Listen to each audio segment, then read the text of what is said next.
Good afternoon, friends. I'm Dr. Aajay Shah. I'm a practicing cardiologist in Marshall, Michigan for last 25 years. I'm also a lifestyle physician for last 2.5 years. My emphasis always has been on prevention of chronic disease. And over the last 2.5 years, I realized now that being physically healthy requires also a healthy mind. Because physical health and mental health goes hand in hand. People who are physically healthy can be and should be and will be mentally healthy. And people who are mentally healthy will be physically healthy also. So over the last 6 months, I've taken up a major project on learning about mental health, including how people get happy, how people flourish, how people have well-being, and also about various mental illnesses like anxiety, depression, panic disorder. So again, my emphasis now is on a complete person, not just a physical health or chronic disease. And for that reason, I read many different aspects of how to have good mental health. And I came across a great philosophy where mental health, physical health will be tremendously rewarded if you practice that philosophy. And that philosophy is actually the Stoicism or Stoic Philosophy. So today's talk is about how to practice Stoicism or Stoic Philosophy. I've read multiple books, probably at least 15 books. I watch a lot of YouTube videos. I listen to a lot of audio books. I tried to practice myself a lot of Stoic principles over the last 6 months. And I think now I realize that spreading the knowledge what I have, interacting with all of you, all friends and family members, and learning from each other about the Stoic philosophy. So today's topic is how to be a Stoic in 52 weeks.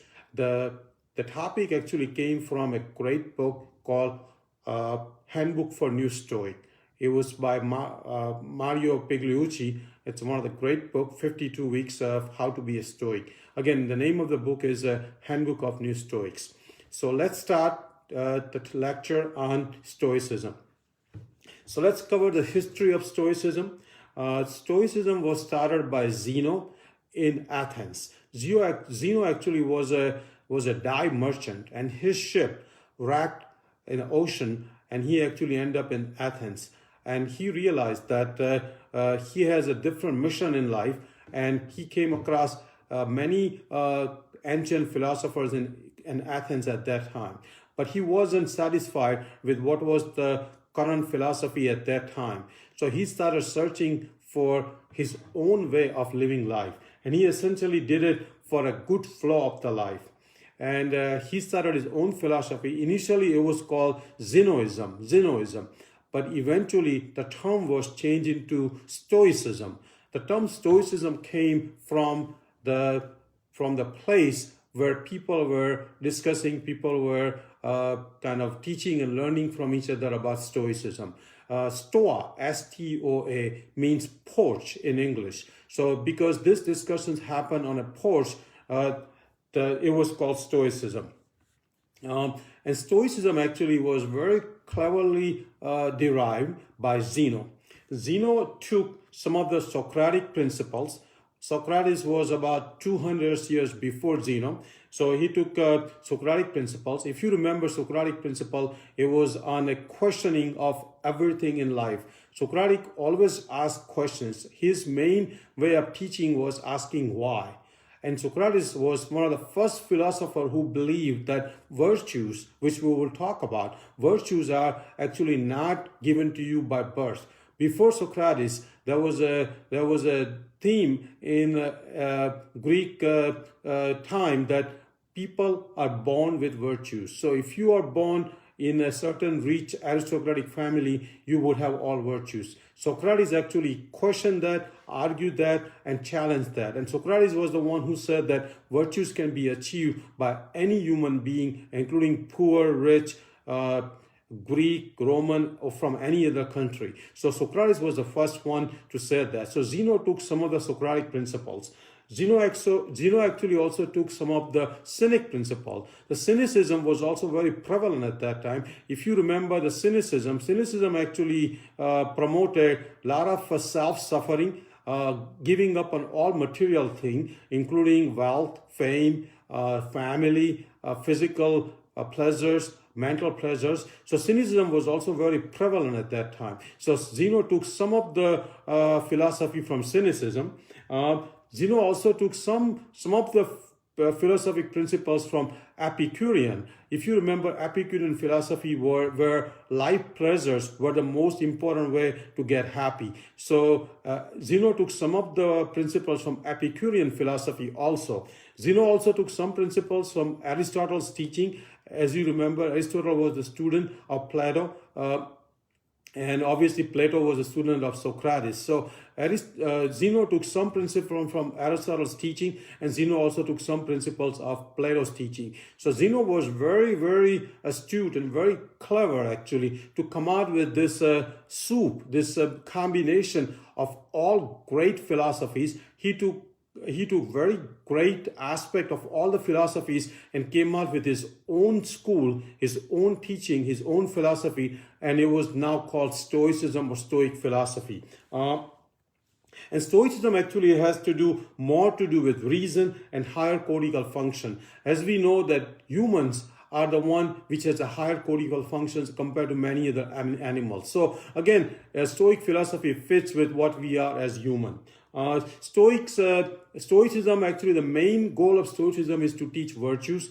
And let's talk about those virtues because I'll keep repeating those virtues throughout this talk. So if you remember those 4 virtues, that would be a great thing. Again, I'll keep repeating those 4 virtues in Stoicism. Those 4 virtues are wisdom, courage, temperance, which is moderation, and justice. So Stoicism's main goal was to teach virtues.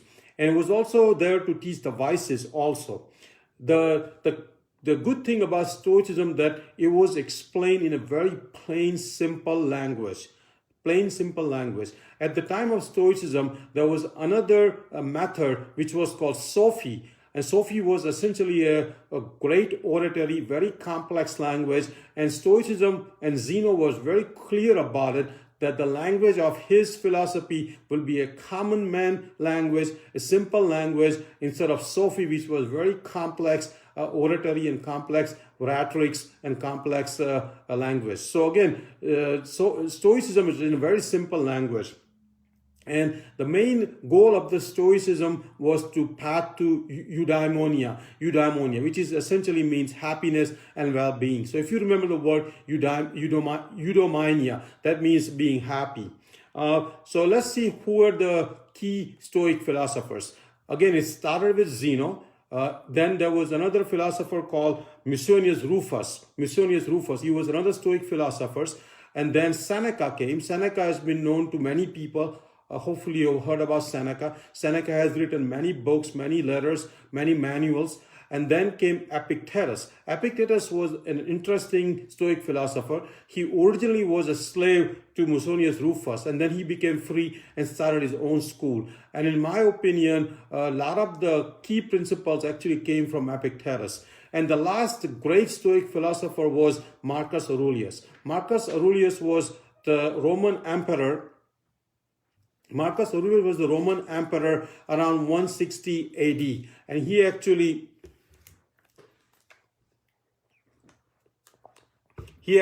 practiced Stoicism even though he was busy with his Roman emperor.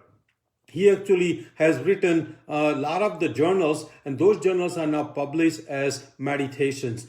Marcus Aurelius is my favorite Stoic philosopher. I have many books on Marcus Aurelius. We'll talk about it. But again, Marcus Aurelius is my favorite Stoic philosopher. A very practical person, very involved with day-to-day life, still managing all his obligations and still practicing Stoic philosophy. We all can learn a lot from Marcus Aurelius. And we'll talk about Marcus Aurelius as we go in this lecture. So let me see what Stoicism is not about. When I talk to a common person would always say Stoicism means somebody who is very tight-lipped, very non-emotional, very without any feelings. So Stoic word has been very misused and misunderstood in English actually. Whenever I ask people that person is a Stoic person, most people think that means that person is very insensitive, without any kind of feelings, without a heart. That's not true. Stoicism is much more broader than that. So Stoic words has been very misused and misrepresented. Again, my today's talk has been from ancient texts. This is not something from my own head or my own heart. This is something that has been around for 2,300 years. 2,300 years. It has survived 2,300 years. We'll see when in between it went away slightly, but it has researched over the last 30 or 40 years. Again, the great Stoic philosophers were Seneca, Epictetus, and Marcus Aurelius. Stoic philosophy was partly designed to see how to respond to external events, external things, and how to respond to people and people's behavior. It was also designed to make you internally strong and have a serene and have equanimity. Stoic philosophy, in my opinion, is one of the most pragmatic philosophy, very practical philosophy. And Stoic philosophy actually believes that you can live in a material world and still be a wise person, and still you can have a great life. Like many monks in Buddhism, many monks in Christianity, and many cynic people actually ask you to renounce the material world. Stoic philosophy does not require that. Matter of fact, you can live in a material world like Lord Krishna did, and you can still be a Stoic philosopher. So I sincerely believe that a lot of the Stoic teaching is also similar to the Krishna's great teaching, including Gita. Stoic philosophy strongly believes in living with our own human nature. We call it prakriti in our language in India. So living with our own nature. So I think your nature could be an introvert, an extrovert, hardworking, mentally hardworking, physically hardworking. So again, Stoic philosophy highly recommends and believes living with your own nature. Stoic philosophy also believes that we all are social animals, and we need to have social relationship, and we only thrive when we interact with each other. Stoic philosophy also believes strongly into higher cortical function, which only has been given to humans. That means we have to reason everything what we do in our life. Stoicism is not only good for ourselves. Matter of fact, Stoicism actually is good for all our surrounding, including our family, our spouse, our friends, our community, and actually for the whole world. So Stoicism is not a selfish philosophy. Stoicism actually is meant to uplift everybody, including the whole world when you practice it. Stoic philosophy strongly believes in a universal approach. We call it Vasundhaiva Kutunbakam. That means we believe that in the whole world is a one family. Also, Stoic philosophy believe in a cosmopolitan approach. That means we are like in a one big city. And again, Stoic philosophy recommends that you should step back, give your perspective, give your analysis, give your thinking, give your reason, and act with an intention. Stoic philosophy definitely believes and urges the followers that it's a one-part practice, actually one-part theory and 9-part practice. That means to understand Stoicism requires 10% efforts, but the practice Stoicism requires 90% efforts. So it's not all in theory. If you want to be a Stoic person, then better you learn, but more so you practice. Better you learn, but more so you practice. So without practice, Stoicism is of no use. Obviously, it's a Greco-Roman philosophy, started in Greece, in Athens, and it was taken up by Roman people. There are 3 major principles. Discipline of desire. Discipline of desire means what we want and what we don't want. What we want, what we don't want. It has a discipline of action, how we act, and it has a discipline of assent. That means how we control our actions with higher cortical function, with higher centers, with reason, and with thinking and with analysis. So what are the benefits of Stoicism? Stoicism has a tremendous benefits. Obviously, we know that all Stoic followers and all Stoic practitioners had a great fulfilling life. So practicing Stoic philosophy will give you equanimity of mind. It will give you definitely much more higher chance of happiness. It will give you material success. It will give you better relationship, including relationship with your spouse, your family, your friends. It will give you great health, both physical, mental, and spiritual. It will definitely give you longevity and you will live long. It will give you a better mental health, less chance of anxiety, less chance of depression, less chance of panic disorders, and many other mental disorders. And it definitely will make you a wise person. So practicing Stoic philosophy has a tremendous benefits. And I've taken up on it. I'm at a first level out of the 100 levels. I'm hoping to grow every day in Stoic philosophy. And my sincere reason for doing today's lecture is to take you on this learning of Stoic philosophy and hopefully make you convinced that that's the best philosophy to live life. So again, what else about Stoicism?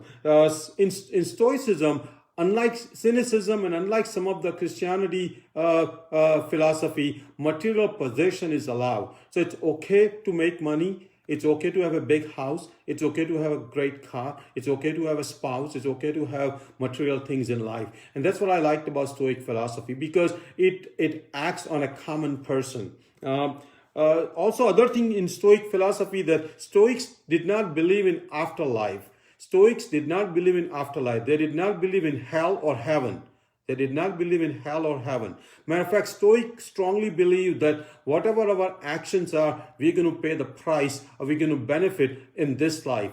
I absolutely love that principle. I strongly believe that what I do this life is what I'm going to get paid for doing it in this life. In my opinion, there is nothing like afterlife. There's nothing like hell or heaven. And Stoics actually believe more into nature than into the gods. All Stoics were not against believing in gods, but most Stoics believed more into nature, more into universal principles, more so than the gods' rules and gods' principles. Many of the Christian teachings actually came from the Stoic philosophy. Around 300 AD, Stoicism slightly went down and Christianity took over. Many of the higher class people did not want to promote Stoicism, because Stoicism was very inclusive of the whole society, and many of the higher class people wanted to have some control over the other people, and Stoicism actually went out of use and fashion for many years. But over the last 200-300 years, it has come back. Definitely over the last 30 or 40 years, Stoicism definitely has come back. So let's see what are the key principles of Stoicism. I have this great long lecture. So when you are on YouTube, when you are listening to it, try to break it down. It will take you some time. This will be a long lecture, but obviously be patient.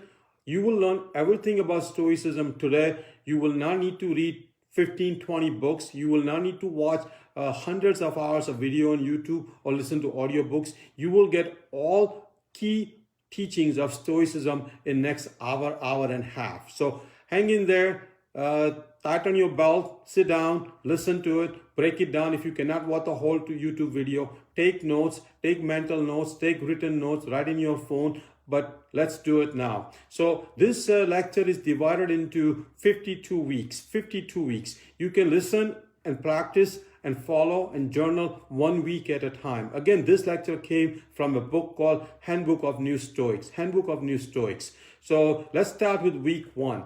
Week 1 is one of the most important teaching of Stoic philosophy. Most important teaching of Stoic philosophy. If you want to remember any week, week 1 is the week to remember.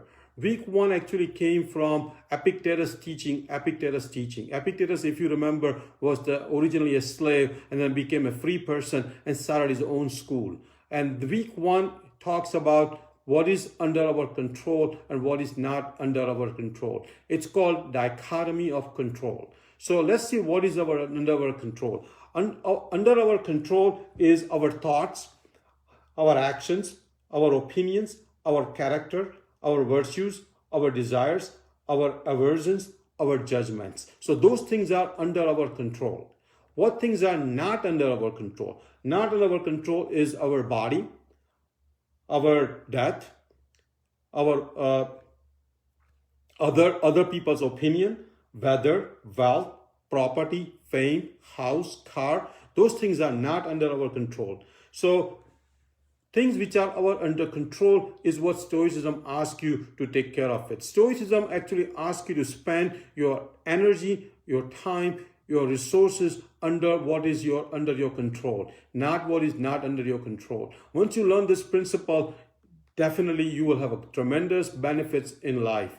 Once you know what is under control, what is not under your control. So remember again, what is under your control? Your thoughts, your actions, your opinions, your judgments, your character, your virtues, your desires, your vice, your aversions.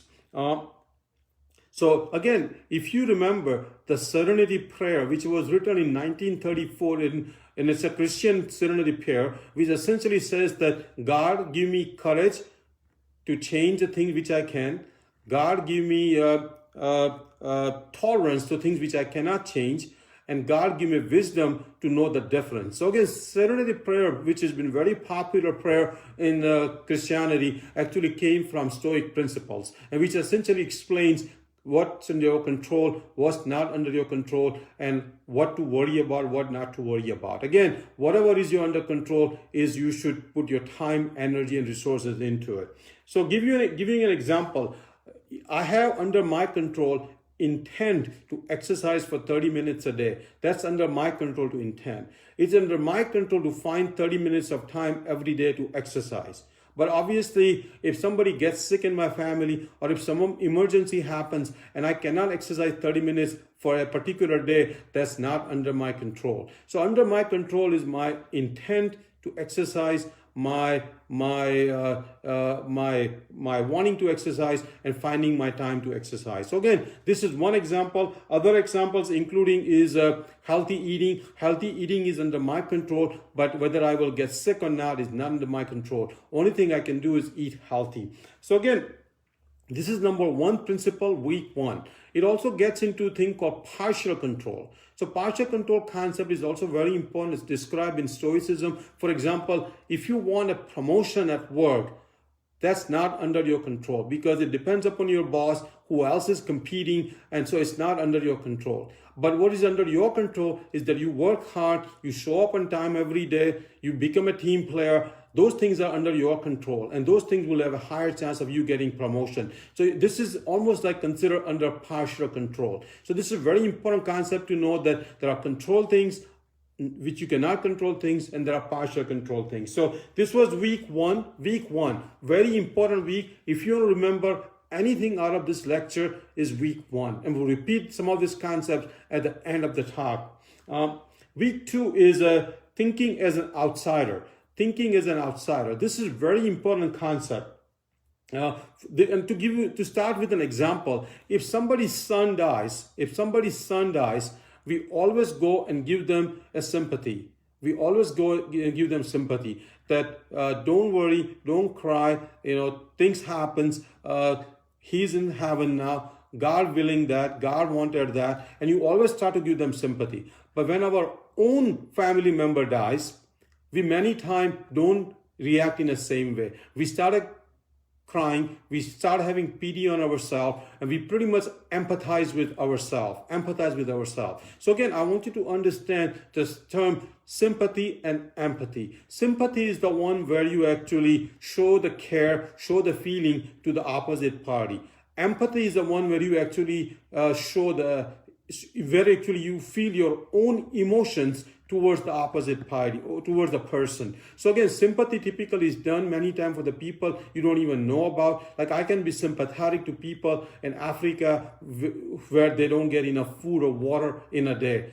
But typically empathy is involved with the people you know.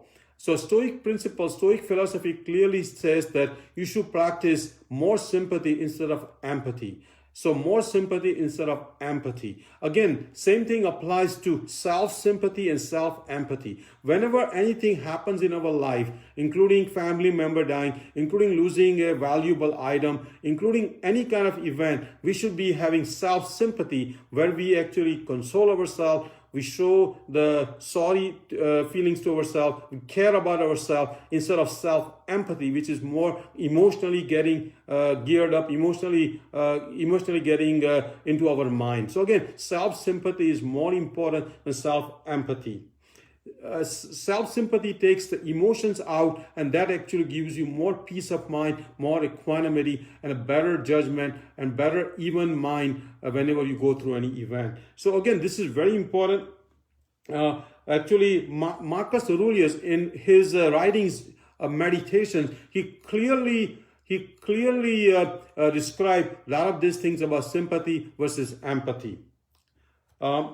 Week 3 is also another important week. Week 3 is how we judge other people's actions versus our own actions. To start with an example, when we see somebody getting angry, we always start judging people that he has a bad anger attitude. He is always angry. He cannot control himself. So again,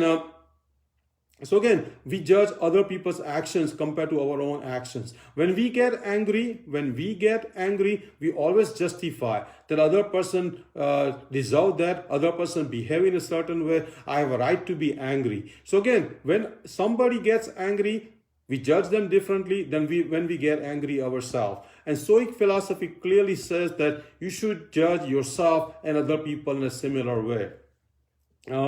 This actually clearly says that put yourself into other people's shoes, why they acted in a certain way. This will create actually much more a better relationship, much more way of understanding what other people go through. And again, in basic tenet of Stoicism is that nobody wants to do wrong on purpose. That's a basic tenet of Stoicism. Week 4 is very important also. Week 4 actually says that it's very important to take care of your body as much as your mind. Many of the other philosophy, including Cynicism, and some of the other philosophy, including Buddhism, where monks did not take care of their body. Again, in Cynicism, actually it was pretty much required that people ignore their body, ignore their needs of the body. They did not wear proper clothes, they did not wear shoes, they did not eat many times healthy food. So again, taking care of body was not necessary in Cynicism. Actually, Stoicism strongly believes that mind and body both are important, and it requires that you maintain a good body along with a good mind. So Stoicism actually was more so of a whole body instead of just mind. Stoicism also asks and practice all the pillars of healthy lifestyle, which we have gone through many times in our previous lectures, the 6 healthy pillars, 6 pillars of healthy lifestyle, which includes healthy eating, regular exercise or physical activity, regular sleep, at least 7 hours, avoiding substance abuse, including alcohol, relationship, and stress management. Stoic philosophy strongly believes also into the 6 pillars of healthy lifestyle. Week 5 is also another popular concept in Stoic philosophy, and that's about creating daily minor physical discomfort. Creating daily minor physical discomfort. To give you an example, walking in the cold without jacket once in a while, sleeping on the floor, fasting once in a while, those are all creating minor physical discomfort once in a while. Actually, Stoic philosophy said that you should create some type of minor physical discomfort on a daily basis. And I practiced that myself, and I've gotten tremendous benefit from it. Actually, I advise all of you to create one minor physical discomfort every day. That will train your mind, that will train your soul, that will train your physical body to withstand any future larger physical, mental discomfort. And it definitely prepares for any major adversity in the future. Week 6, in my opinion, is the second most important concept after the control, not control concept. Week 6 talks about negative visualization. Negative visualization I talked about in our previous lectures. Negative visualization means essentially visualizing anything happening in your life in the future which is of adverse nature. So again, visualizing or imagining anything happening in your life which is of adverse nature. To give you an example, I many times visualize myself losing my job. If I visualize that, sitting and think about it plan what I would do, lay out my plans on my phone. So now I have a complete plan ready in case if I lose my job. Obviously, I'm happy with my job. They are happy with my performance. I love them. They love me. But things happen. There's nothing personal about it till I lose my job. My hospital may have some other plans. So I should be prepared for any adverse event. And negatively visualizing can help you to plan your life. So in my opinion, practicing negative visualization is very important. That could include, for example, for a current crisis, that could include, if you hope never, but nobody does, but in case if you get corona infection, how would you come out of that crisis yourself, including healthcare, including going to the hospital, including taking care of yourself, including making sure that you don't infect anybody else. So again, negative visualization is very important. I always remember one saying that average learns from their mistakes. Fools never learn from their mistake, and wise actually learns from other people's mistake. The reason I said this thing is because we can also see what other people have gone through and visualize their adversity, how they handle it, whether they succeeded or not, whether they failed or not, and learn from other people's adversity also. So that's another form of visualization which goes in hand with negative visualization. You can also read stories, whether they are real stories or fictional stories. You can watch movies on the events which possibly could happen in your life and see how other people handle it. So again, negative visualization is very important. Some kind of imagination, some kind of learning from possible future adverse events and planning for it is very important. Week 7 is also another important week. Week 7 is about thinking of a larger perspective or view from above, or 10,000 feet view, thinking from larger perspective. And this is again a very important Stoic principle. Stoic people believed in a universe as the whole concept, and it advised living at large. So again, keeping the whole universe in mind, remember the universe is obviously trillions times bigger than yourself, your size, your house size, your city size. So if you remember that you are almost insignificant when it comes down to the size of the universe. And the same thing applies to the time. The time you have on this earth, whatever 80, 90, 100 years, or whatever time you have today, or whatever time you had spent today, wasting an hour watching TV or something, that 1 hour, or even for that sake, the whole life is extremely small, micro, if not mega micro, is very small compared to the time the universe has been made or the earth has been made. So again, very important concept, thinking of a larger perspective. To give you another example, losing $5 bill for a billionaire and then worrying about it is not a large perspective. He probably should not worry about losing a $5 bill if he is a billionaire. Same way, if I worry about missing one meal compared to many people in Africa missing days of meal, is not a large perspective. I should be thinking of a large perspective. Week 8 is another important week in Stoic philosophy. Week 8 essentially says that respecting what the nature or what universe has planned. So again, nature and universe has a much larger plan, much more ongoing recurring advancement, including evolution. So nature and universe knows what is good for every living creature and for the whole earth. So universe and nature has a much bigger plan. To give you an example, if I miss a flight because there was a snowstorm, nature, universe has its own plan. I cannot emphasize enough the nature and universe has its own plan. What is under my control? Again, the dichotomy of control. If I miss a flight because of snowstorm, instead of worrying about the snowstorm itself, I should be controlling my thoughts. How can I arrange the next flight? How can I call my family that I'll be running late, I'll be staying overnight? How can I get a hotel booking? So again, when the flight gets canceled because of snowstorm, instead of blaming the snowstorm, instead of getting upset about the snowstorm, think that there was a larger universal plan and think what is under your control. So again, it's very important that we understand the universe and nature has its own plans.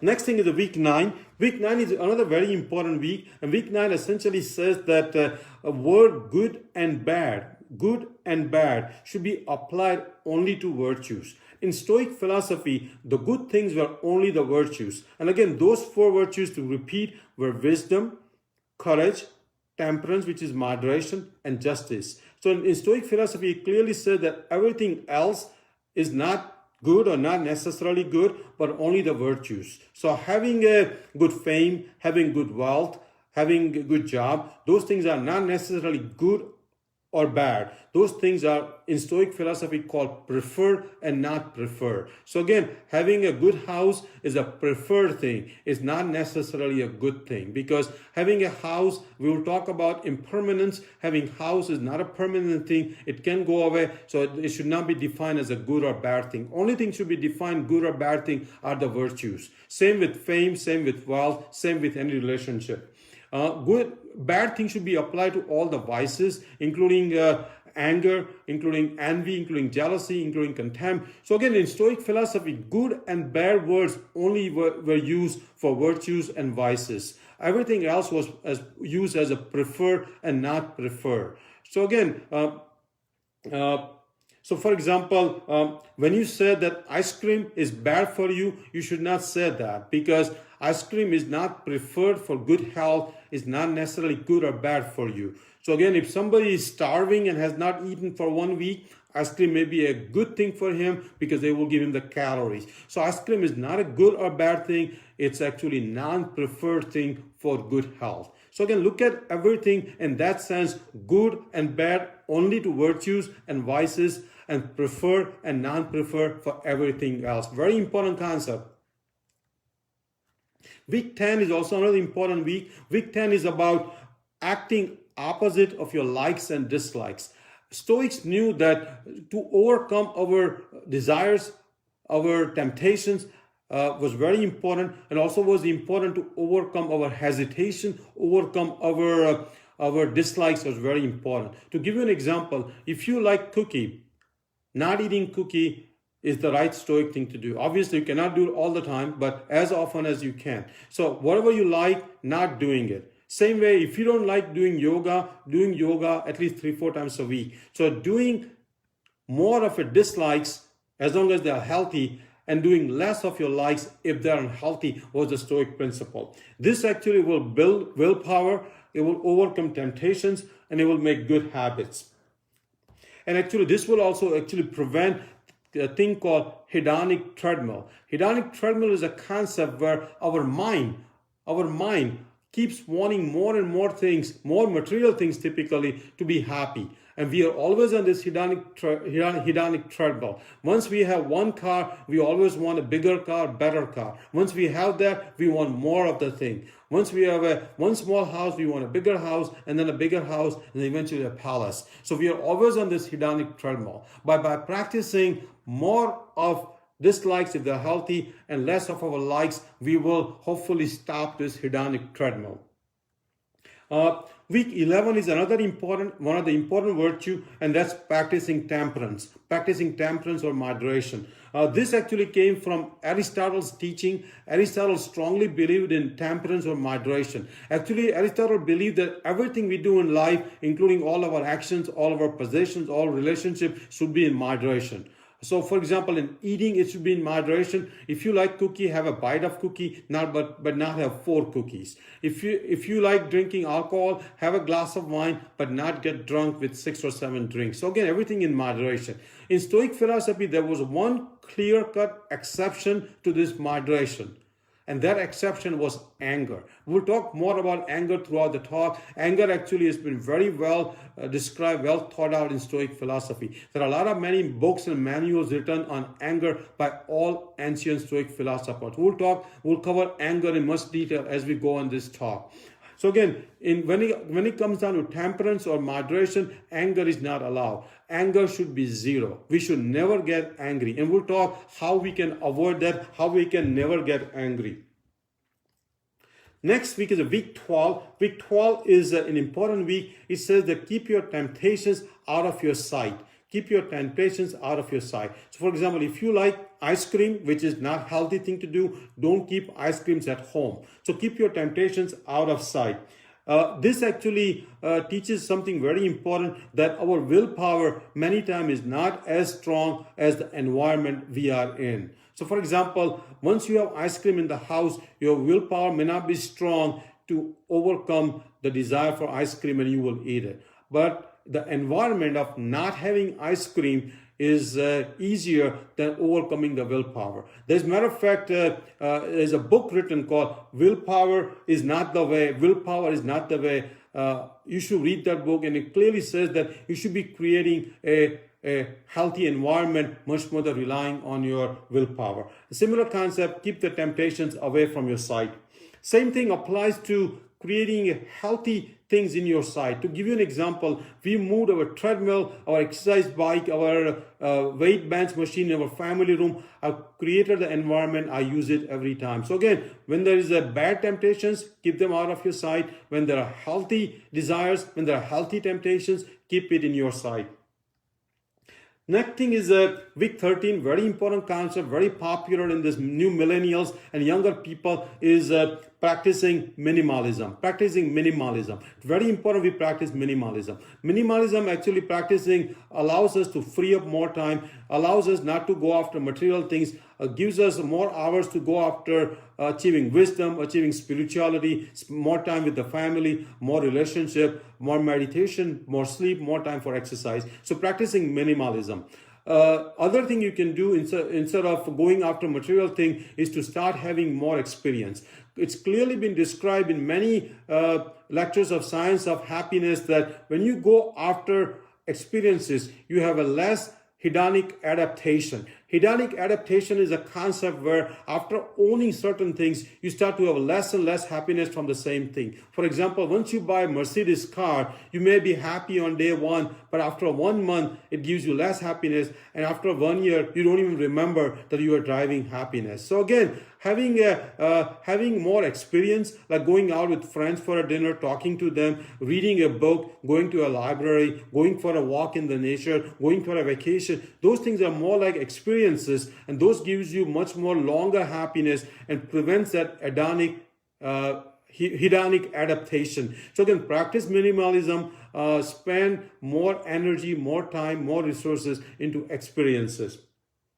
Again, when it came down to minimalism, Stoic philosophy was not as extreme as cynicism. In cynicism, it was pretty much prohibited to own any material thing. Same with certain Buddhism, certain Christianity, owning anything is pretty much prohibited. Stoic philosophy was very balanced. It actually allowed to own material thing, except it said that practice minimalism. Week 14 is another important week for many of us. It says that evaluate your goals. Evaluating your goals is very important. Have goals which are very practical, which are slightly harder than your current situation, but not impossible to achieve. Again, if I set a goal that I want to run marathon in 2 hours, that's impossible goal. The reason Stoic philosophy clearly said that don't set impossible goals, because it's now clearly proven in psychology that when we don't achieve our goals, we have a very high chance of developing depression, despair, mental illness. So setting the goals which are within our reach, slightly harder than our current situation, but within our reach, is also very important. The next thing Stoic philosophy clearly said that don't set goals which if you achieve will you regret, which are not very healthy goals. For example, setting a goal that I will be the winner of beer drinking contest with friends is not a healthy goal. So again, not having goals which are very unhealthy is also been recommended in Stoic philosophy. Again, while I'm talking for last, almost 40 minutes, I must say that everything I've said has been from ancient Stoic texts. It's been around for 2,300 years. So this is not something recent. This is not something from my own head or my own heart or my own reading. This has been around for 2,300 years. Next thing is a very important week, week 15, described in many different philosophies. It is a reminding yourself of impermanence. Reminding yourself of impermanence. Impermanence means knowing that things, whatever you have, people you have in life are not going to be there all the time. Eventually they will go away, including your house, including your cow, including your family member, your parents, your job. All those things are temporary, and they could, and and eventually they could go away. So remembering that nothing is permanent. I think one thing is definitely in Stoic philosophy described as permanent, and those are virtues. If you have virtues in your life, they are permanent. Learning virtues typically don't go away, and they last with you for life. So I think Stoic philosophy clearly described to understand the value of impermanence.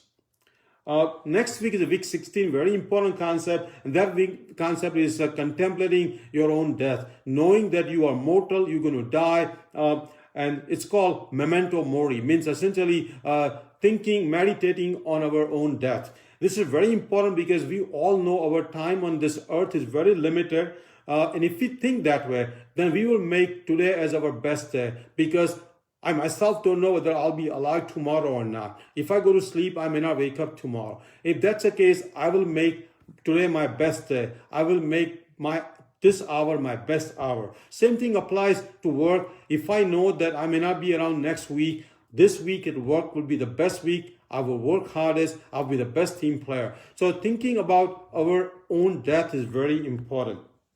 And again, it's very important that we have life just not in years, but not just a long life, but many life in our years.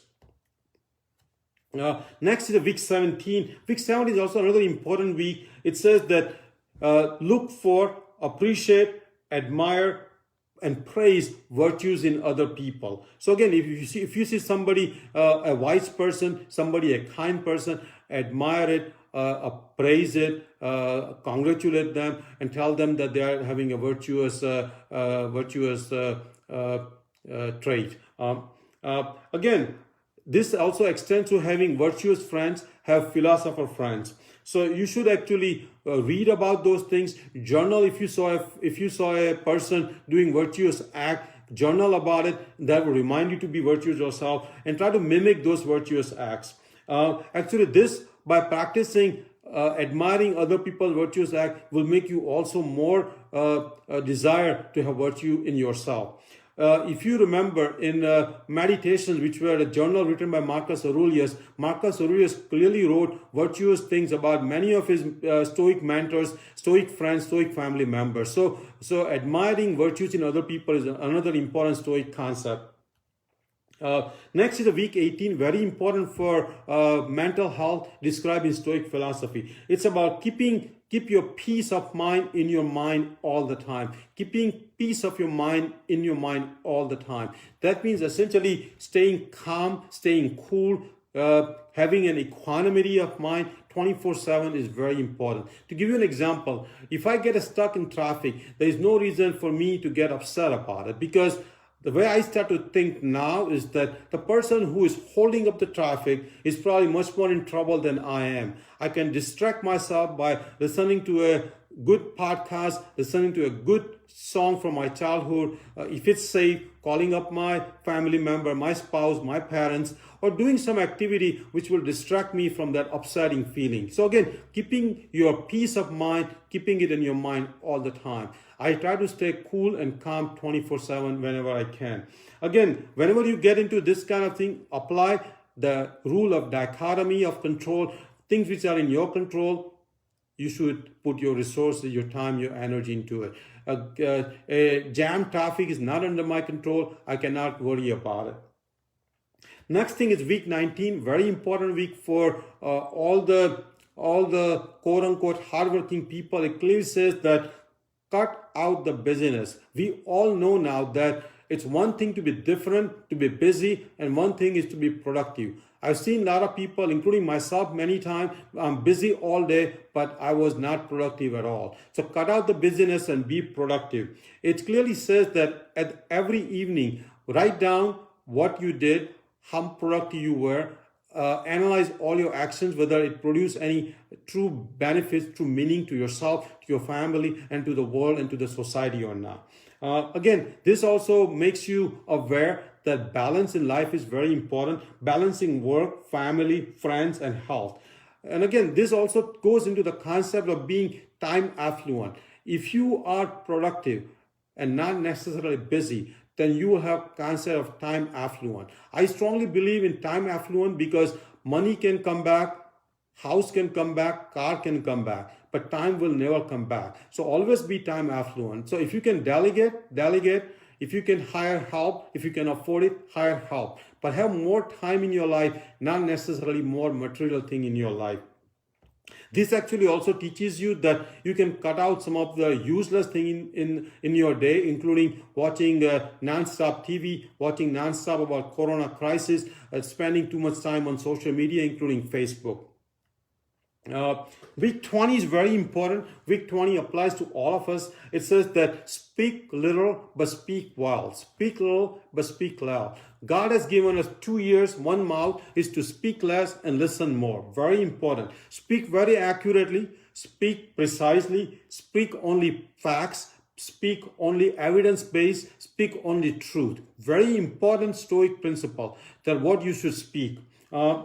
It also teaches you to speak in a simple language what people can understand. Like I explained you before, there was another whole school called Sophies, which were talking into very high level language, a lot of high oratory that was actually not allowed in Stoicism. Stoicism clearly said to speak in a simple language. It also asks you to talk more of virtuous topics instead of talking non-stop 24/7 about sports scores, about movies, about actors, about what food to eat, about what to drink. Stoic philosophy clearly said that speak only virtuous things. And Stoic philosophy also said that when you are in a group, let everyone have voice. Instead of dominating the whole group by talking non-stop, only you, let everybody have their voice, and let everybody talk, and let everybody contribute. Again, social media posts, including posting on Facebook, is also a type of speaking, and you should restrict yourselves. Again, post less, post meaningful things, post what is going to advance yourself, advance your friends, advance your society, advance your world. So again, post what you think is going to be very beneficial to everybody. Next is week 21. Week 21 is very important. It goes into saying what kind of friends you should have. It clearly says that choose your company well, because we know now that if I want to know what kind of life you have, what kind of wealth you have, what kind of health you have, what kind of habits you have, what kind of hobbies you have, if I know your 5 friends, I know what kind of those things you will have. So again, you are defined by your company, you are defined by your friends. So have virtuous friends, have philosopher friends. And it also clearly says to cut out the non-virtuous friends. If you have friends who like to party all night, if you have friends who like to drink heavily, if you have friends who like to do drugs, cut out those friends. Very important. At the same time, I also believe that we should have friends who are above our level, because those friends will inspire us. We will learn from them. We should have friends we are at our level, so we can discuss at the same level. We can interact. We can have many other team sports with the people who are at our level. And also we should have friends who are below our level, so we can teach them, because teaching is the best way to learn for ourselves. And we can also have our own higher self-esteem by having friends who are below our level. So again, choosing your company well is very important. Again, I've been talking for last 1 hour. All this thing came from ancient texts. Everything I have said so far is not new. It's been going on, and it's been written up, and it's been followed for 2,300 years.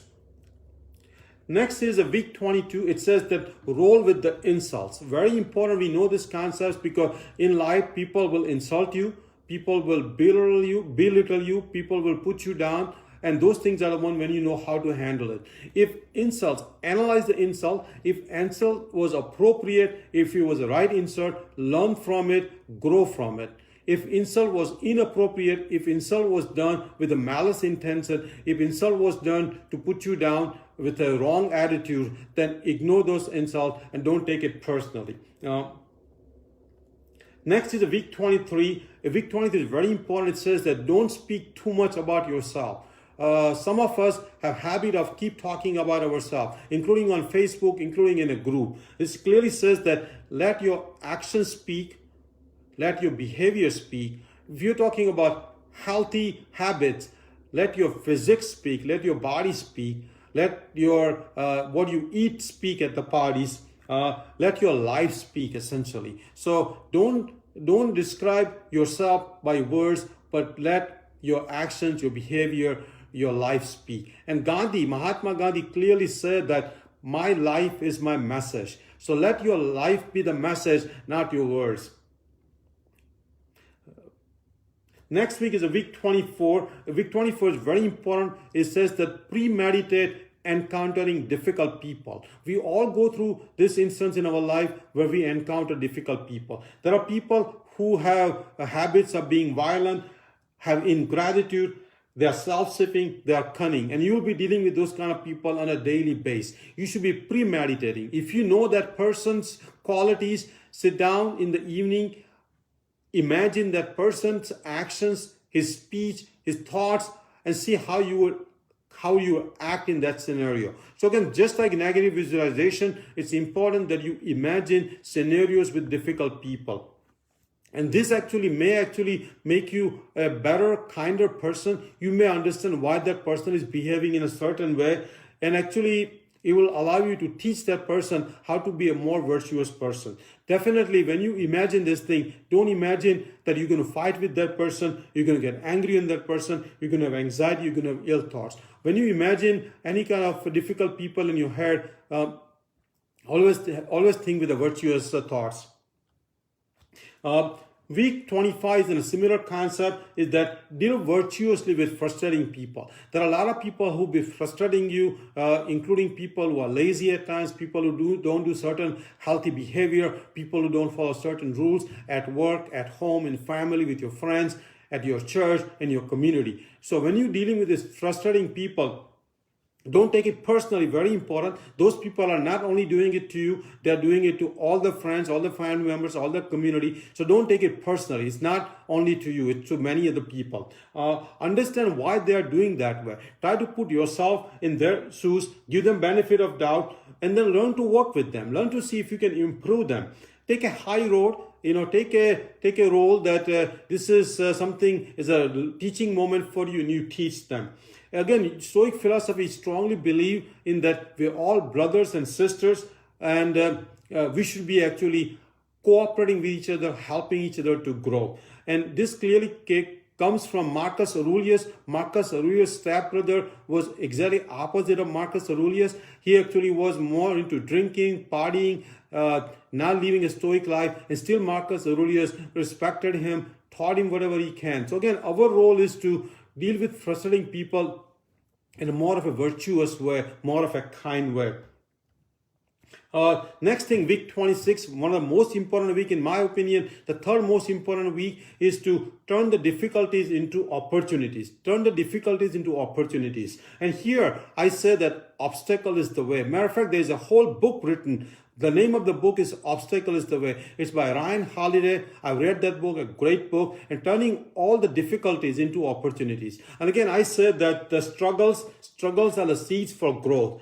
And actually take eustress as the energy bar. Like for example, there are two types of stress, eustress and distress. Eustress is a healthy type of stress which actually makes you grow and typically does not raise your cortisol level. While distress is the one where you actually can get depressed, can anxious, raises your cortisol level. So in my opinion, having a eustress is the right thing to have in life. That will push us, they will keep us more active, it will challenge us and will make us grow. So having a eustress. So having, again, to use the struggles as the seeds for new growth.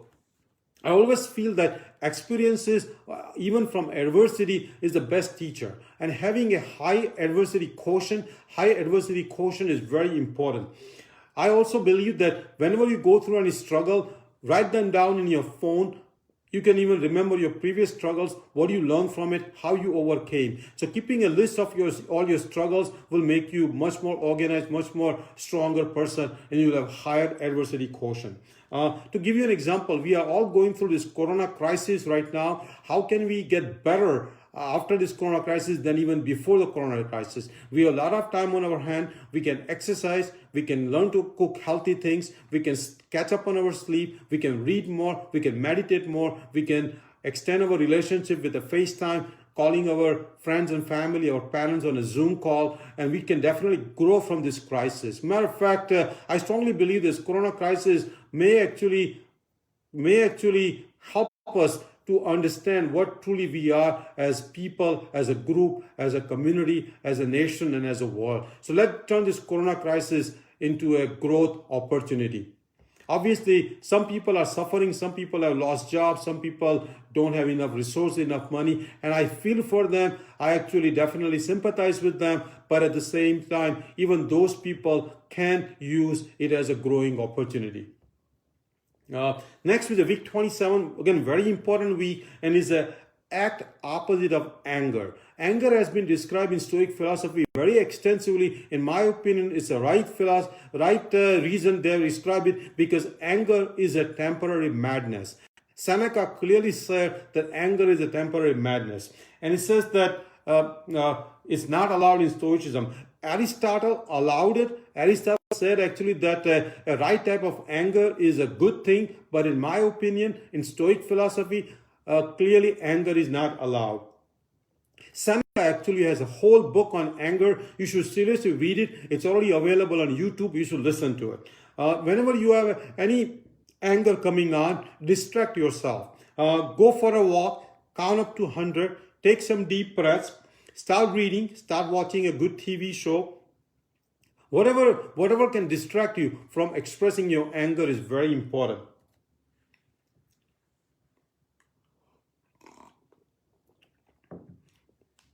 Next is a week 28, another important week. It says that have a sage on your shoulder. Have a sage on your shoulder.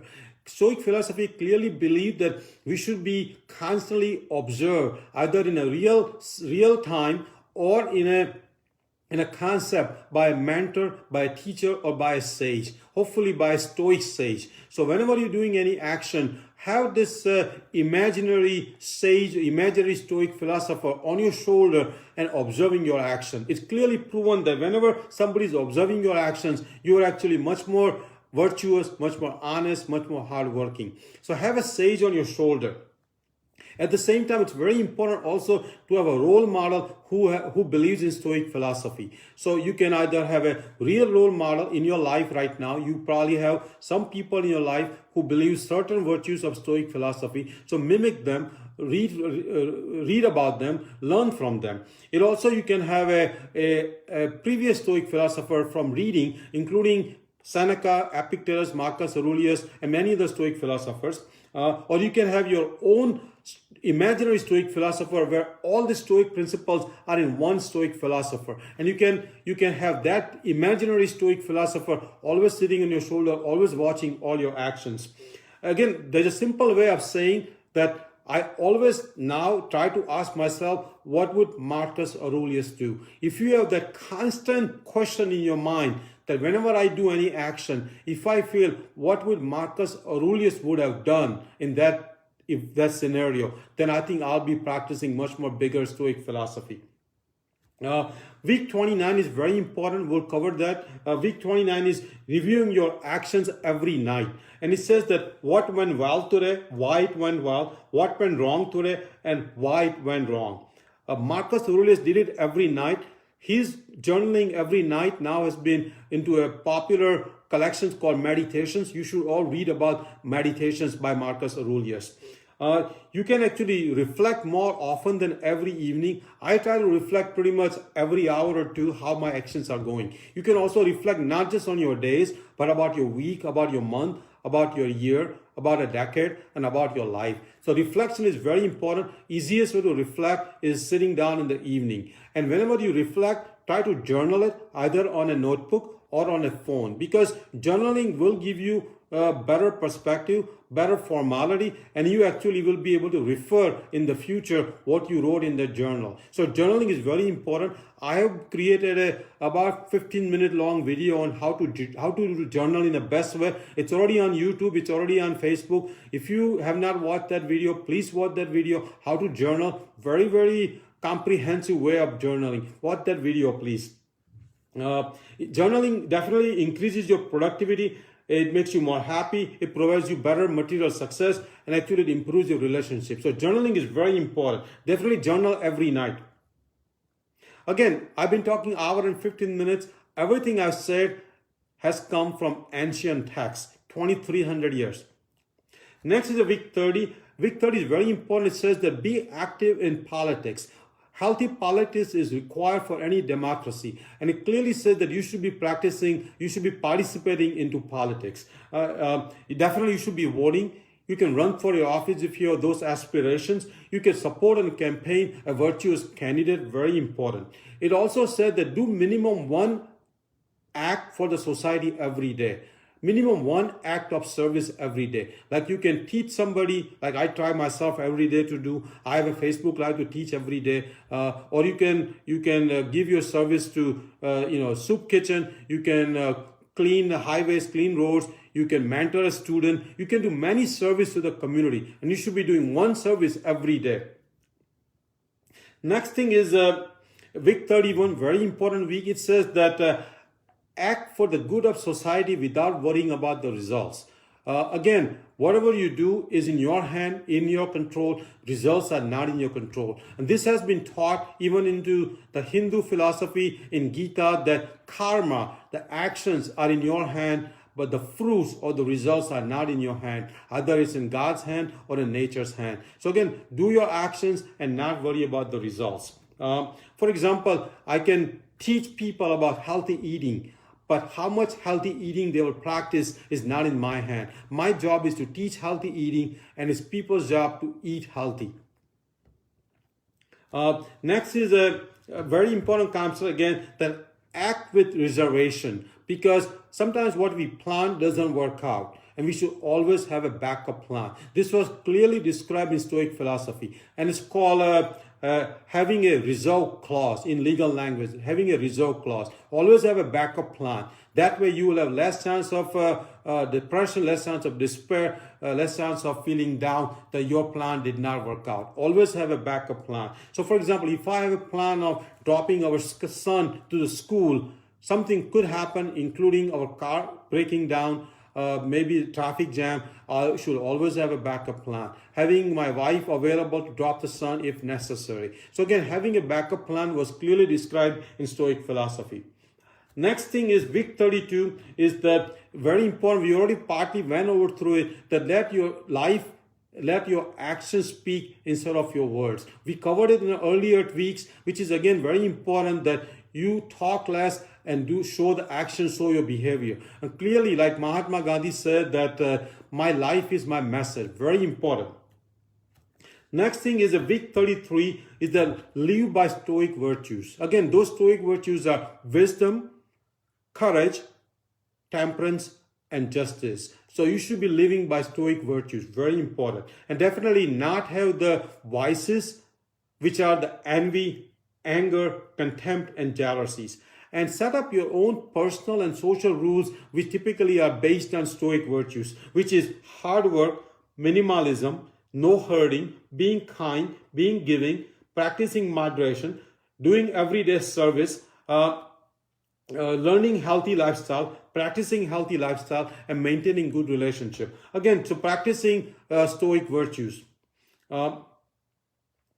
Again, next concept is when you practice Stoic principles, Stoic concepts, practice yourself. Don't try to enforce upon anybody, including your spouse, including your family members, your friends, or your community. Stoic philosophy is for yourself. You should practice yourself. Obviously, there are many Stoic esteemed philosophers who can educate, who can teach, but typically most of us will be at a basic level of Stoicism, and we are not ready to teach people. What I'm trying to do today is essentially repeating what every Stoic great philosophers have said. I'm not teaching anything new from my own philosophy. I'm teaching actually what I've been repeating. I've been essentially regurgitating. I've been essentially repeating what previous Stoic philosophers have said. So don't think that you have become a Stoic sage. You actually are in the very infancy of a Stoic philosophy.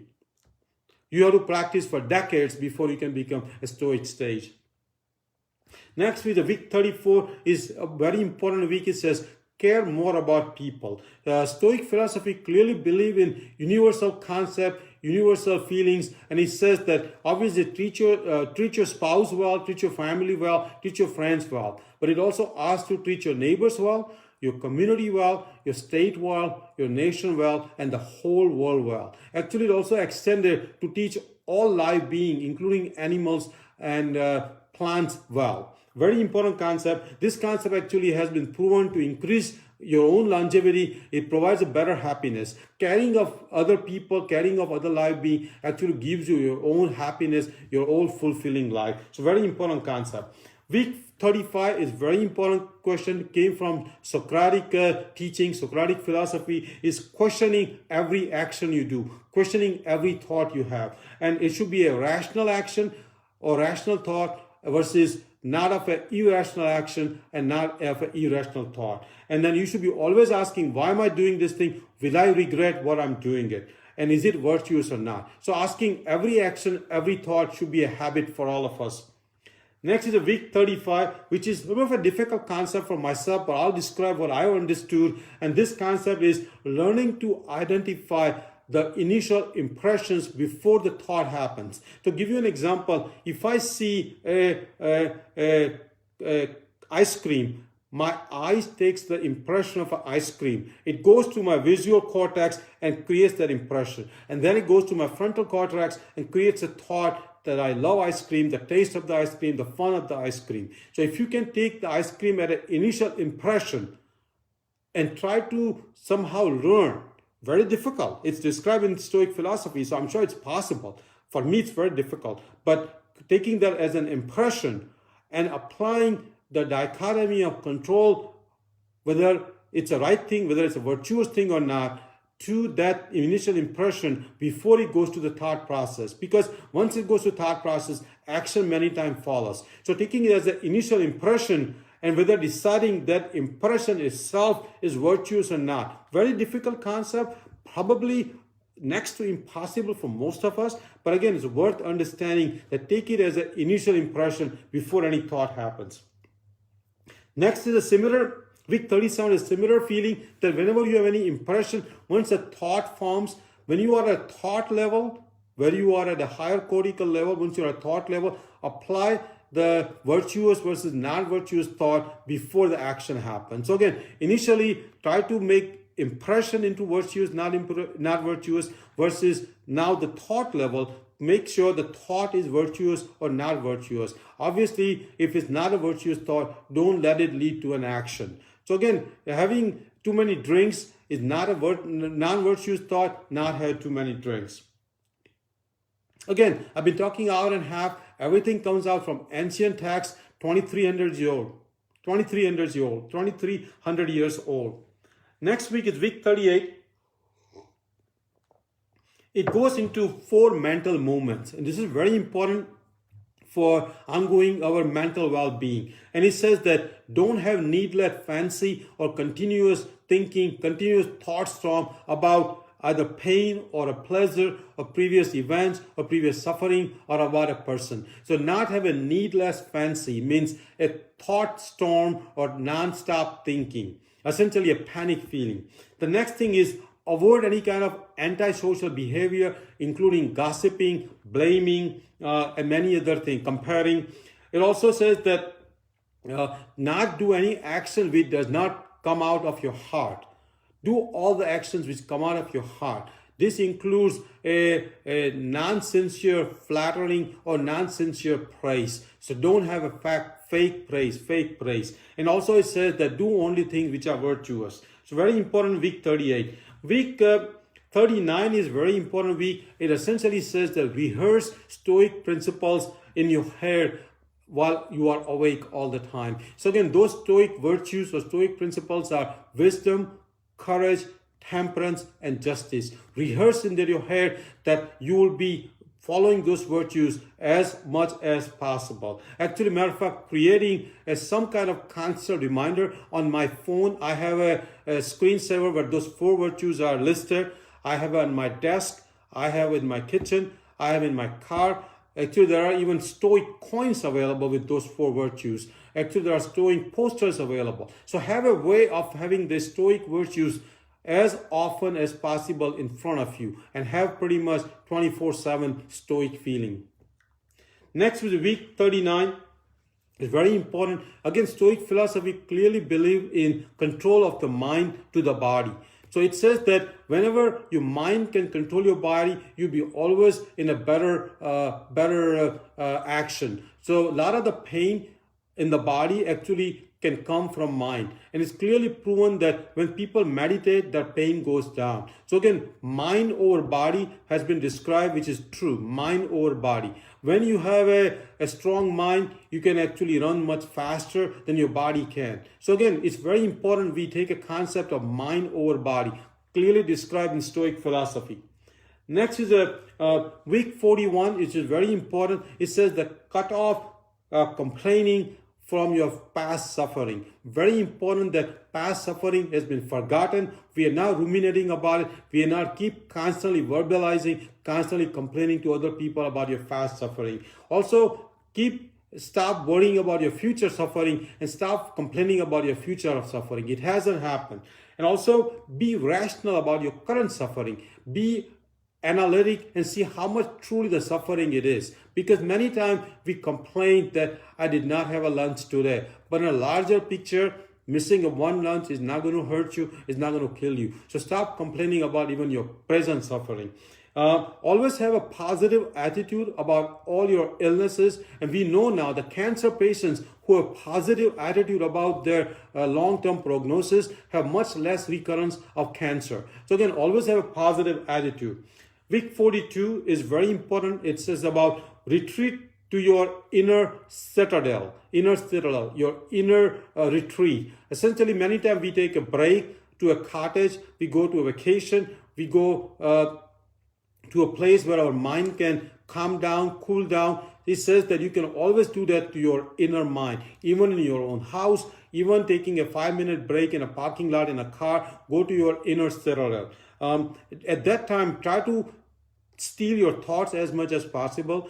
Take slow, deep breaths. Meditate as much as possible.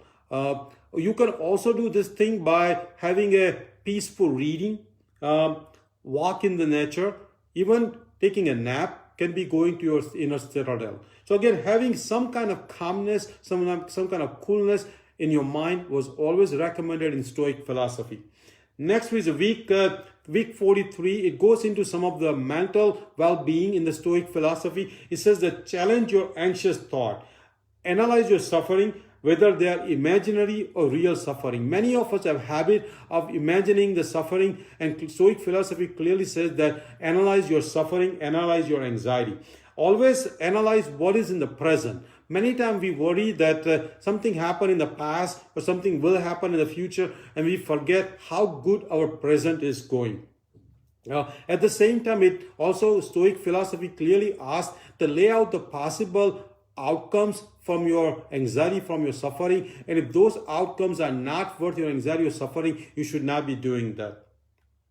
Next is week 44. It says, decompose your desire externals. So then we all have external desires, including wealth, house, car, food, drinks, family, spouse, health, good physique. These are all external desires. It says decompose. If those desires are not virtuous, try to decompose them. And they also say that subdue your unhealthy desires. Don't let the desire turn into a craving or addiction.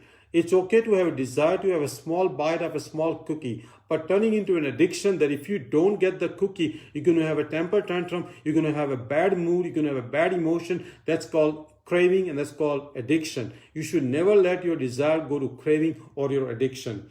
It also says that apply all your desires the virtue of temperance. Again, temperance was very well described in Stoic philosophy. If you have a desire of having ice cream, apply the virtue of temperance and have very small ice cream. It's okay to have once in a while ice cream. It's not going to kill you. It's not going to make you unhealthy, but you cannot have 2 ice cream every night. So again, apply virtue of temperance to all your desires.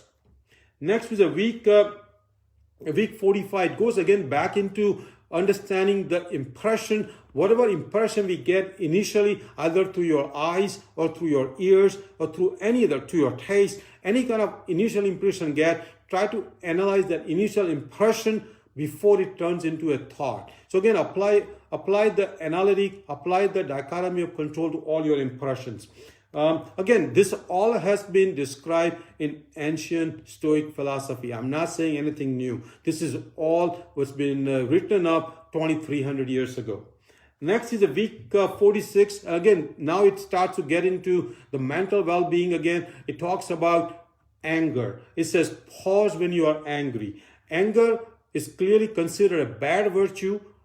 Anger is considered a temporary madness. Anger has been written up by Seneca in a whole book. You should read the book about anger by Seneca if you have anger problem. It's definitely not good for your physical, mental, and spiritual well-being.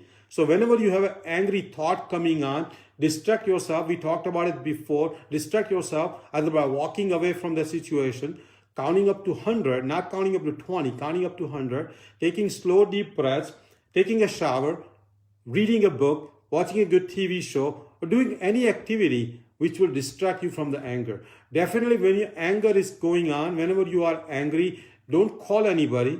Don't call definitely the person who made you angry, because you say things which you may not mean it. Don't text anybody, don't email anybody, or don't post anything on the Facebook, because once anger is expressed, it's just like a bullet coming out of a gun, and you cannot retract it, you cannot retrace it, and the harm is already done. So when you are angry, refrain yourself from talking, refrain yourself from texting, emailing, posting on Facebook. Very important concept to know, that we all will get into anger phase once in a while, but how to not have anger harm you or anger damage you. Best thing is not to have anger.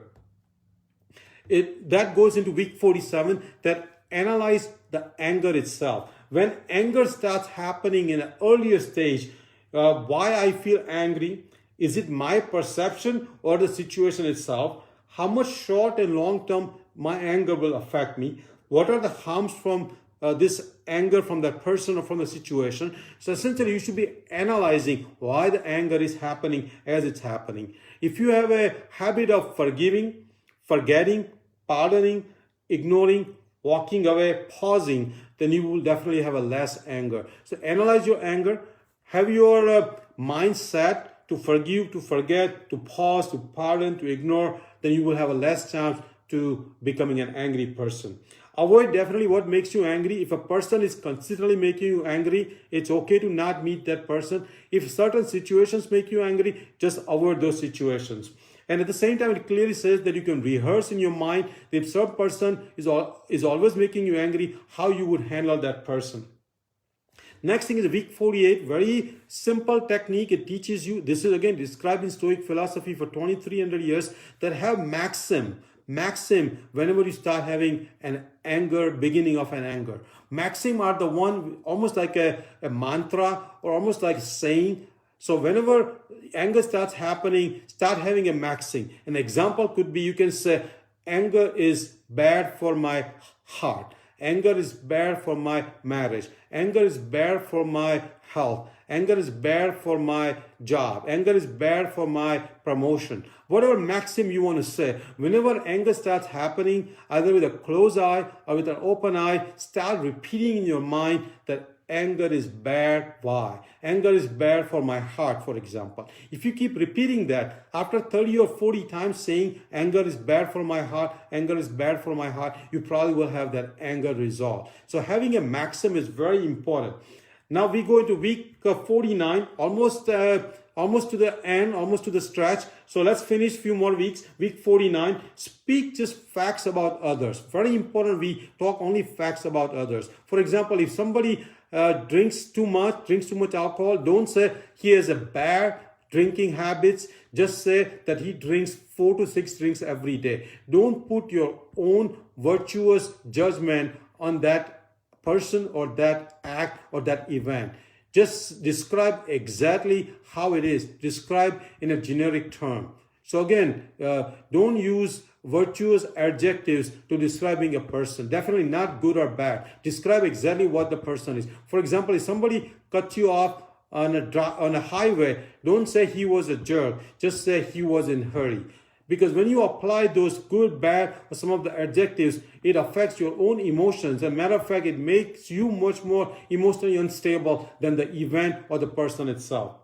Next is a week 50, which essentially goes into decomposing your difficulties. It clearly says that be in the present as much as you can. Look at all your adversities, look at all your difficulties with some kind of reasoning mind, with some kind of analysis, and then you will figure out how to overcome adversities. Again, journaling also helps. Week 51 says that clearly pay attention to the right things. So whenever you notice anything right, like a kindness, a wisdom, a courage, always notice it, always acknowledge it, always tell the person that he is very courageous, always appreciate a person's virtues, which is again wisdom, courage, temperance, and justice. Always savor whenever you yourself do any virtuous thing. Whenever you see any right thing, always notice it, always write it down, and you will learn from it. So always, like I said, always keep those 4 virtues in front of you, either on your phone, on your desk, in your kitchen, in your family room. Always keep those 4 virtues in front of you. And again, this takes us to the last week, week 52. It repeats week 52 of the most important concept. And again, I'm going to tell you that one more time, I already repeated many times, is to have a dichotomy of control.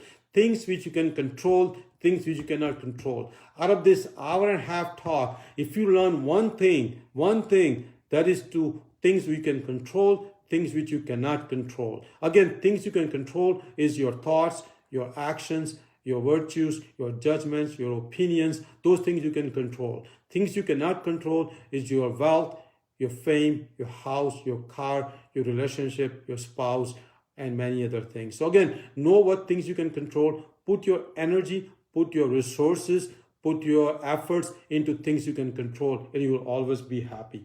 Next thing is a kind of a bonus concept, which at times has been described in last 300-400 years, is called amor fati.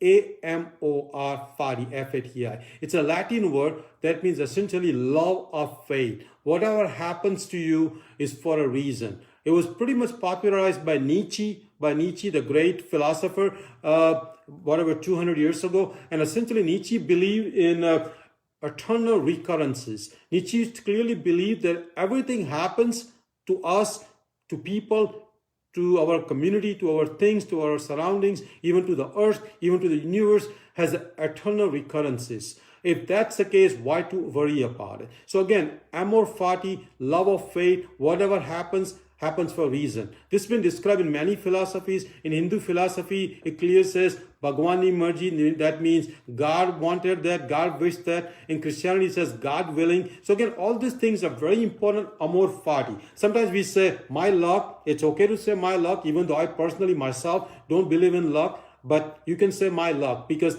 that way you will always believe that whatever happened for a right reason. Again, so things to remember, that always think what Marcus Aurelius would do. Always have that constant question in your mind, any action. What would Marcus Aurelius would do? What would Marcus Aurelius would say before you say anything? So let's see what Stoic philosophies you have. So I'm going to list some of the Stoic principles, and you can see what you have. Just kind of list them out in your head. Do you have wisdom? Do you have courage? Do you have temperance? Do you have justice? Do you use simple language? Do you have a simple life? Do you believe in minimalism? Do you have any anger? Do you have equanimity? Do you daily journal? Do you do your morning meditations, your evening meditations? Obviously, many other Stoic principles. These are the key principles. Do you apply dichotomy of control? So see how many things you do yourself. You had a whole lecture, 52, 53 principles. You can read a book, the Handbook of New Stoic, and start practicing Stoic philosophy. You also should know people in your life, your friends, your spouse, your family members who practice Stoic philosophy. Not everybody practice all virtues, but some people follow some virtues. Know them, list them in your phone, and try to mimic them. Again, lately it's been said that in 50 years ago, many of the Stoic principles were into academic institutions, Professors knew about it. Students took it as a required curriculum, but many people did not practice. So they were called librarian of philosophy. Librarian of philosophy. Everything was in the books. But lately, for last 20, 30 years, this Stoic philosophy has now more into practice, more into mainstream, and it's called the warriors of philosophy. So Stoic philosophy is now into business, now into sports, now into movies, now into day-to-day life. So again, Stoic philosophy is becoming mainstream, and I sincerely urge you to read about it, watch this video again and again, and practice Stoic philosophy. Practice every moment. But again, Stoic philosophy is 1 part theory, 9 part practice. So knowing Stoic philosophy is only 10% what you need to do. 90% is how you practice the Stoic philosophy. Definitely, I want to repeat, one principle I want you to learn is the dichotomy of control. What is under your control, what is not under your control. Your thoughts, your opinion, your judgment, your actions are under your control. If you learn that you can control whatever you can control, you will always be a happier person. I also always said that you should want what things you already have. You should want what things you already have. I have a good house, I should want a good house. Because if I want a palace, I will always be unhappy. So want what you already have. Very important concept. So let's go through some of the books which I have read. There's a handbook of New Stoic where this lecture was based on how to live like a Roman emperor, a great life story of Marcus Aurelius, a book called Daily Stoic where it has a 366 Stoic principles by Ryan Holiday. The other book is by the same author, Ryan Holiday, Obstacle is the Way. Next book is Ego is the Enemy. The most important book I want all of you to read is Meditations by Marcus Aurelius. Again, 2200-year-old book has been described, has been explained in many other books. Get that book today, Meditations by Marcus Aurelius. Also read a book, Letters from Seneca, Letters from Stoic by Seneca. Another book is Stillness is the Key by Ryan Holiday. And the last book, which is my opinion, one of the important book also, is Enchiridion by Epictetus, one of the very important book. So you can also watch YouTube videos. There's a video channel called Daily Stoic. Subscribe to their channel. They post everyday video on Stoicism. Watch those videos. There's another great channel called Vox Stoica. I think it's a British channel from UK. Great lectures on different Stoic principles. Watch those videos also. So what can we do? I think we will be all growing in Stoic principles. I'm going to grow myself. I'm going to take all of you on this journey. I want all of you to read about Stoicism, watch YouTube videos, look at these videos again and again. Let's form a group on the Facebook of Stoic Principle. There are many Facebook groups on Stoic Principles. You can join this group. I'm hoping to start our own group on a Facebook called New Stoicism with Dr. Aajay Shah. So I'm hoping that group will form soon also. If you're interested, please comment. We'll put you in that group. So again, this was a almost hour and a half lecture like I promised. This lecture will be on YouTube, hopefully later today. You can watch it again and again. This lecture will be on Facebook. Scroll, share this lecture, share the YouTube, subscribe to our channel, Healthy Living with Dr. Aajay Shah. And thank you. I hope you like this lecture. Keep following our Facebook Lives and thank you.